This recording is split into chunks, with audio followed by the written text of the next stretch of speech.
नमस्कार फ्रेंड्स। आपण जानी कि स्ट्रेस आसिले मन कहीं कंट्रोल छाड़ी दिए कारण है आमिगडाला।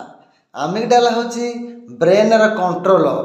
जिते बड़े आम कौन स्ट्रेस नौचे से सक्रिय हो जाए, यह शरीर को फाइट एंड फ्लाइट मोड रे पहुँचाई दे था द्वारा छाती धड़धड़ हुए, आम निश्वास प्रश्वास क्षिप्र गतिर न हो, आमर मांसपेशी टाइट हो जाए।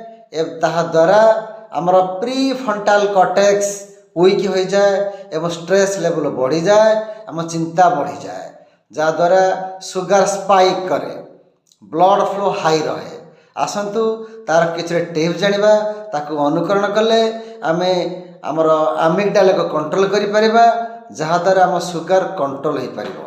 प्रथमे किछि ब्रीदिंग एक्सरसाइज करंतु, किछि समय पार्क रे चलंतु, किछि योगा करंतु, प्राणायाम करंतु, मेडिटेशन करंतु एवं क्वालिटी ऑफ स्लीप नियंतु। 7 ରୁ 8 घंटा शुअंतु, आ यथेष्ट परिमाण रे पानी पियंतु।